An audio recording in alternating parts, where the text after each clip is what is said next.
السلام علیکم ورحمۃ اللہ وبرکاتہ۔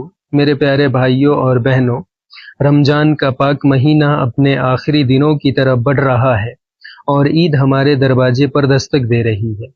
لیکن میں آپ سے ایک سوال پوچھنا چاہتا ہوں۔ آج ہم نئے کپڑے خریدتے ہیں، مٹھائیاں خریدتے ہیں، عید کی تیاری کرتے ہیں، لیکن کیا ہم نے کبھی سوچا کیا ہمارے ماں باپ ہم سے خوش ہیں؟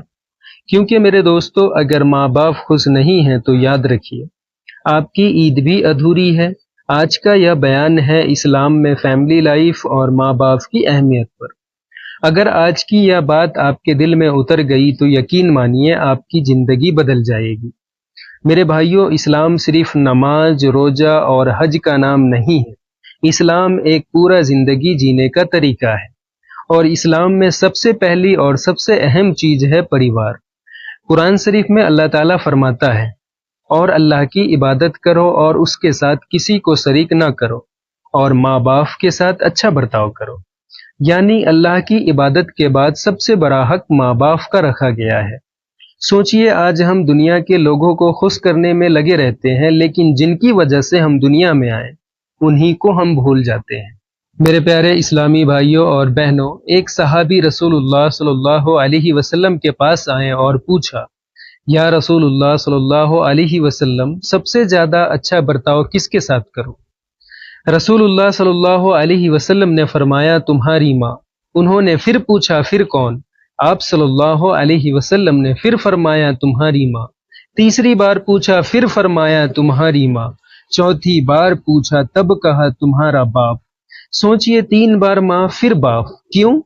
کیونکہ ماں نے ہمیں 9 مہینے پیٹ میں رکھا، درد سہا، نیند چھوڑی، اپنی خوشیاں چھوڑ دی۔ میرے بھائیوں، اگر ماں جنت کا دروازہ ہے تو باپ اس دروازے کی چابی ہے۔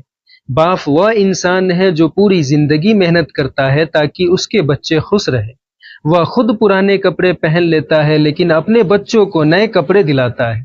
آج عید آنے والی ہے، لیکن کتنے بچے ہیں جو اپنے باپ سے کہتے ہیں، ابو آپ نے اپنے لیے کیا لیا؟ میرے پیارے اسلامی بھائیوں اور بہنوں، عید صرف نئے کپڑے پہننے کا نام نہیں ہے۔ عید کا اصلی مطلب ہے ملنا، معاف کرنا، رشتے جوڑنا، ماں باپ کو خوش کرنا۔ اگر آپ کی عید میں آپ کے ماں باپ مسکرا رہے ہیں تو سمجھ لیجئے آپ کی عید کامیاب ہے۔ ایک آدمی تھا، بہت امیر تھا، ہر سال عید پر لاکھوں روپے خرچ کرتا تھا، لیکن اس کی بوڑھی ماں گھر کے ایک کونے میں بیٹھی رہتی تھی۔ ایک دن ماں نے کہا، بیٹا مجھے کچھ نہیں چاہیے، بس تھوڑا سمے دے دو۔ لیکن بیٹے کے پاس سمے نہیں تھا۔ کچھ سال بعد جب ماں اس دنیا سے چلی گئی تب وہ آدمی رو رہا تھا اور کہہ رہا تھا، کاش میں نے ماں کے ساتھ تھوڑا سمے بتایا ہوتا۔ رسول اللہ صلی اللہ علیہ وسلم نے فرمایا، ماں باپ کی طرف رحمت کی نظر سے دیکھنا ایک مقبول حج کے برابر ثواب دیتا ہے۔ سوچئے، صرف پیار سے دیکھنا اتنا بڑا ثواب ہے، تو جو لوگ ماں باپ کی خدمت کرتے ہیں ان کا درجہ کتنا اونچا ہوگا۔ اسلام چاہتا ہے کہ گھر میں محبت ہو، عزت ہو، صبر ہو۔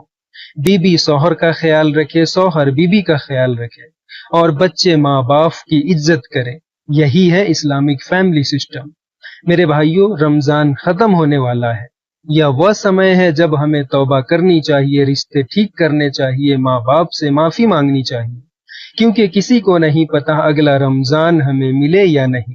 میرے پیارے اسلامی بھائیوں اور بہنوں، عید سے پہلے یہ کام ضرور کریں۔ پہلا، ماں باپ سے معافی مانگے۔ دوسرا، رشتہ داروں سے ملے۔ تیسرا، غریبوں کی مدد کریں۔ چوتھا، زکوٰۃ اور صدقہ دے۔ پانچواں، دل صاف کریں۔ تبھی آپ کی عید برکت والی عید بنے گی۔ میرے پیارے بھائیوں اور بہنوں، آج کا سب سے بڑا دکھ یہ ہے، ماں باپ بوڑھے ہو جاتے ہیں تو بچے انہیں بوجھ سمجھنے لگتے ہیں۔ لیکن یاد رکھیے، آج آپ جوان ہیں، کل آپ بھی بوڑھے ہوں گے۔ جو آج آپ اپنے ماں باپ کے ساتھ کریں گے، کل آپ کے بچے آپ کے ساتھ وہی کریں گے۔ میرے پیارے بھائیوں اور بہنوں، آج گھر جائیے اور اپنے ماں باپ کے پاس بیٹھیے، ان کا ہاتھ پکڑیے اور کہیے، امی ابو، اگر مجھ سے کوئی غلطی ہوئی ہو تو مجھے معاف کر دیجیے۔ یقین مانیے، ان کی دعا آپ کی زندگی بدل دے گی، اور جب ماں باپ دل سے دعا دیتے ہیں تو اللہ آسمان کے دروازے کھول دیتا ہے۔ ہم سب مل کر دل سے دعا کریں، یا اللہ ہم سب کو اپنے ماں باپ کی خدمت کرنے کی توفیق دے۔ یا اللہ، جو ماں باپ اس دنیا سے چلے گئے ان کی مغفرت فرما۔ یا اللہ ہماری آنے والی عید کو برکت والی عید بنا دے، آمین یا رب العالمین۔